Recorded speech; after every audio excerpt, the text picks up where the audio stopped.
апаймен? Молодец. Енді баланы қараңдар. Жақсы, жарайсың. Енді қараңдар балалар. Бүгінгі өтетін тақырып. Бүгінгі біз өтетін тақырыбымыз адамның дене мүшелері, иә? Адам дене мүшелері. Жалпы адамда қандай дене мүшелері бар? Кім? Жоқ, кім айтпаймыз фақат. Сен былай қарап тұр. Адамның дене мүшелерін талдаймыз, қараңдар. Адам дене мүшесі неге басылады бізде? Бастан басылады. Баста бізде не орналасады? Жоқ, тоқтар. Баста бізде не орналасады? Ми бар тағы. Баста. Көз, сосын ауыз, мұрын, шаш, иә? Одан кейін бізде бастан кейін не жалғасады? Мойыннан бізде не шығып тұр? Кеуде. Бізде кеуде шығып тұр, иә? Кеудеміз. Одан кеудеде бізде не бар? Міне екі қолымыз бар, иә? Қолдарымыздан саусақтарымыз бар. Және қолымыз бізде мынау бізде не? Мынау не? Шынтақ, содан кейін мына жер бізде не? Екі иығымыз бар, шынтағымыз бар, қолымыз, екі қолдың саусақтары. Одан кейін бұл кеудеде тағы не орналасады? Басқа не? Ішіміз, одан кейін бізде жүрек бар, ол ішкі органдар. Одан кейін аяғынан кейін бізде тізе, тізеден кейін бізде табан, немесе табанның саусақтары. Бұл бізде отырау. Бұл бізде адамның сыртқы дене мүшелері. Ал енді біз ішкі дене мүшелеріне қарайық. Бәрі адамда жүрек бар. Адамда жүрек болмаса бұл адам өсімейді. Адам жүрегі болмаса адам өрт болады. Енді қараңдар, адамның сыртқы дене мүшелерін бәріміз көре аламыз, ал ішкі дене мүшелерін көре алмаймыз, иә? Ол үшін бізге операция жасау керек, ішіміз ашылу керек, иә? Ал енді мен сіздерге сурет ретінде алып келдім. Сурет ретінде. Мынау бізде мынау не бізде? Ми. Енді қараңдар, адамның дене мүшесі мынаның барлығы не? Тамыр, қан тамырлары бәрі. Яғни адамның миынан бүкіл денесіне осындай қан тамырлары тарап жатыр. Неше түрлі. Ал мына бізде не? Мына қан тамырлары мидан шықты. Ал мына не бізде? Өкпе. Бізде балалар, қазір сұрайын болсыңыз. Жасауға қояды өкпелер. Бізде екі өкпе бар. Оң жақ өкпе және де сол жақ өкпе деген екі өкпе. Міне өкпені қараңдар. Мынау не бізде? Ауыз және дауысты мұрын қуысы, яғни мұрыннан шығады және ауыздан кетіп, мынау көмейден өкпеге қарай өтеді. Ей! Я шығармыз ғой, себебі су өтпесе, сол су өкпеге келеді, өкпеге. Ал мынау бізде міне екі бүйрек. Мынау бізде дәл шығатын жүйелері. Мынау бізде қаңқамыз біз. Міне адамның қаңқасы барлығы осындай сүйектен тұрады. Бәрі осындай сүйек. Бас сүйегі, дене сүйегі, қол сүйегі, аяқ сүйегі осындай сүйектен тұрады. Одан кейін мынау бізде бауыр және мынау бізде ішектер. Бізде тоқ ішек, аш ішек деген ішектер бар. Осындай ішектерден тұрады біздің денеміз. Ал еще ана сүйектер бар. Адамның денесін қозғалтады. Я 12 сүйек, қабырға деп айтады. 24 қабырға бар бізде. Мына жақта қараңдар. Былай 12, сонда бізде 24 қабырға бар. Ол біздің қозғалысымызға жауап береді. Егер қараңдар, бізде бала қара. Бізде мүгедек адамдар бар ғой, иә? Бізде қараңдар. Кеш, сен деп қайтады. Саған түсіндірейін. Қараңдар, жоғары қарап. Мына жерде қара. Мына жерде бізде мынау жұлын деген нәрсе. Жұлын, ұмытпады. Ол жұлын былай келіп мына жаққа жалғасады да, мына бәрі жұлын тұр. Оның сыртын бізде мына қаңқалар қоршап тұр да, қорғап тұр жұлынды. Егер бізде жұлынға зақым келсе, адам мүгедек болып қалады. Түсіндіңдер ме? Егер мына жұлынға зақым келсе, егер жұлын қараңдар, мына жақтан үзіліп кетсе, иә, бір авария болып, бірдеңе болып құлап немесе үзіліп кетсе, адам қайтыс болып кетеді. Сразу. Ал егер мына жақтарынан сынса, ішінен үзілсе, онда ол бізде мүгедек болып қалады. Адам мүгедек, жүре алмай қалады, қозғала алмай қалады. Өйткені бізде жұлын қимыл қозғалысы жоқ. Жоқ, дененің қозғалысында бізде бұлшықеттер жоқ. Иә, ол жіңішке болады. Бізде қараңдар, бізде сүйектер бар ғой, қараңдар, бізде сүйектердің барлығы бұл ет қаптап тұр. Кәдімгі қойдан сиырдың етін жейсіңдер ғой? Сол кезде сыртындағы етін жеп алғаннан кейін ішінде сүйек қалады ғой. Сол сияқты адамның сүйегіне бұлшықеттер қаптап. Иә, одан кейін бізде ең бастысы бізде жауап беретін, ол бізде нерв талшықтары. Нерв талшықтары деген бар. Ол біздің иіс сезуімізге де, дәм сезуімізге де, көруімізге де, ыстықты, суықты бәрін сезуімізге бізде нерв талшықтары жауап береді. Ол нерв талшықтары біздің бүкіл жүрегімізді қабылдайды. Сен андай бірдеңеде денелер бітірген ме? Иә. Соның бәрі нерв талшықтары. Мысалы қараңдар, ыстықты, мысалы ыстық болып тұрған чайникті аласыңдар да, ұстағанда сағат тұра бересіңдер ме? Болмайды ғой, реакция қолып тартып аласың, иә? Бұл кезде реакция болады да, нерв талшықтары, яғни ағзаға ыстық деген сигнал береді да, сол ыстық арқылы жүреді. Бізде ыстық қолда алу керек деген сигнал. Енді қазір мынандай ойын ойнаймыз, қараңдар. Мынау бізде кім? Адам, бала. Давайте балаға ат қоямыз.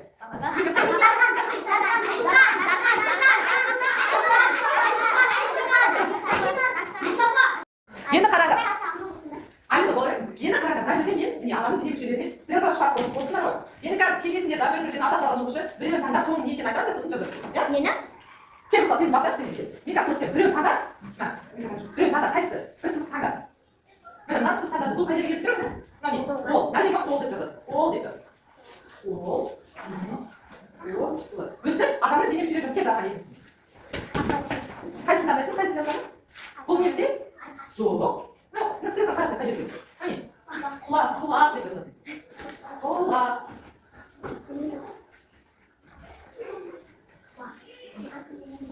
Tak ayakta da kulak koy. Aha. Terus kulak 이렇게 딱 기다려. 그리고 간다. 하긴다 돼. 하긴다 돼. 손 이렇게 나 기사 무슨 아하 뭔 일이야? 와스 해가 돼. 와스 주세요. 뭐 하는 거야? 그래, 누가 니도 써서 넘어가. Vas. Todo mundo vai puxar aqui também. Para. Queria que era isso. Tá bem, não te vas por aí. Vai.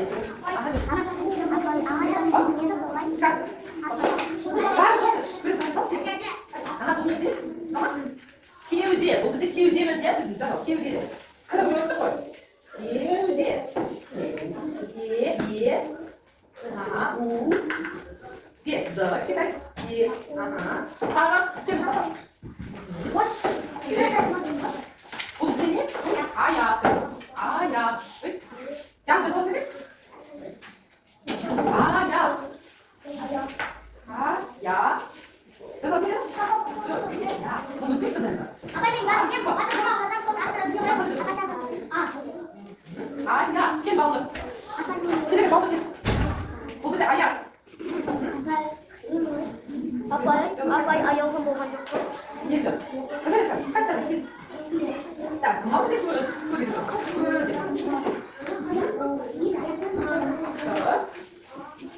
왜 넣었나?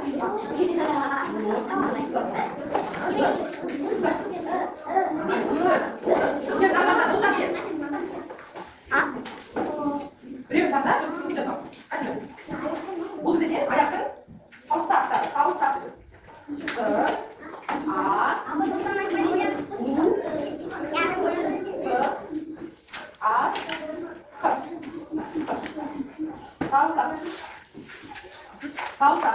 필요하세요. 같이 다녔어.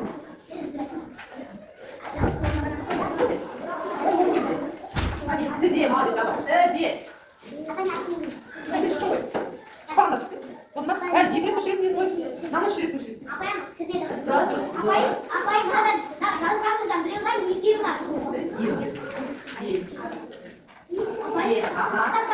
기다려. 이게 무슨 일이 있어 보였는데. 하나, 그냥 이쪽에서 넣는 거지.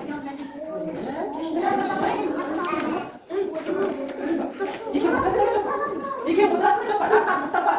이게 왜 그래? 이렇게 길어.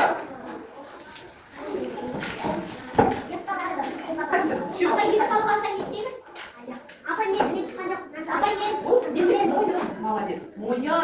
아이스나 길어 길어. 모연. 아이스나 이게 그래서 나타나지. 나는. 아빠 이기는 근데 뭐더니? 모연. 자, 모연.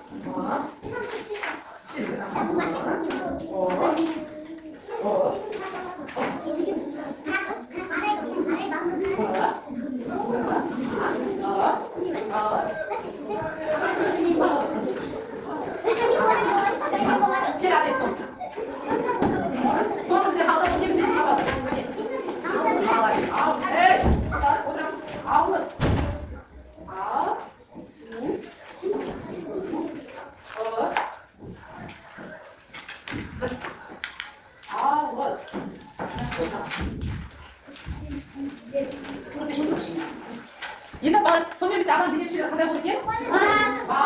Betul. Asal sini kan kurs, kulak, burun, ağız tosunannya, moyan, kirciye, kol, diye ayak ve kalça. Yine kaç bir tane kastroğunu.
Hazır biz basta o'rnaşgan sezim müşelleriyle tanışamiz. Najerde, kel ba'zan seni başlayız. Najerde suretler var. Осы бұл сезім мүшелерінің қайсысымен соны істейміз біз? Сол әрекет. Najerde таңдайсыз. Дастыр. Najerde. Біреуін таңда. Ол бізде қай сезім мүшесіне? Яғни біз тамақтың дәмін немен сеземіз? Ауызбен тамақтың дәмін сезеді екенбіз. Жақсы. Жоқ. Жаңа шыққанда шықпай дәуен кел. Жаңа сіздер жазыңдар. Najerde таңдап ал. Біреуін таңда. Я, бұл не бізде? Кітап оқу бізде? Әй, кітап оқу. Сен қолмен кітап оқимыз. Кітап немен оқимыз? Көзбен, әрине. Кітапты біз көзбен оқимыз. Барлығымыз көзбен көреміз. Жоқ, Айсұлтан кел. Айсұлтан кел. Біреуін таңда.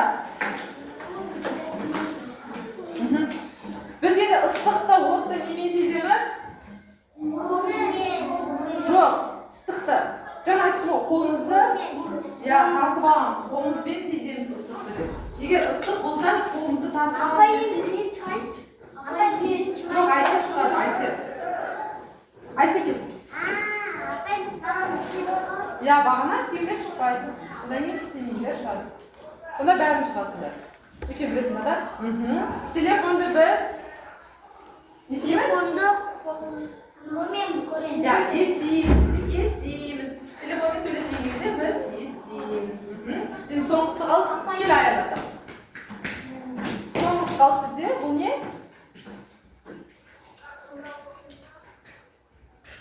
Бұл не бізде? Бұл не? Духи. Духидің иісін мұрынмен сеземіз. Яғни. Духидің иісін біз мұрынмен сеземіз.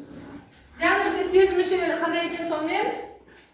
Біз дәмді қай жермен? Тілмен, ауызбен дәмді сеземіз. Ал ыстықты, суықты қолмен сеземіз. Ал көзбен біз не істейміз? Кітап оқимыз. Жазуымыз көзбен көреміз. Құлақпен естиміз. Телефонмен сөйлесеміз. Ал мұрнымызбен біз сеземіз. Не сезеді екенбіз.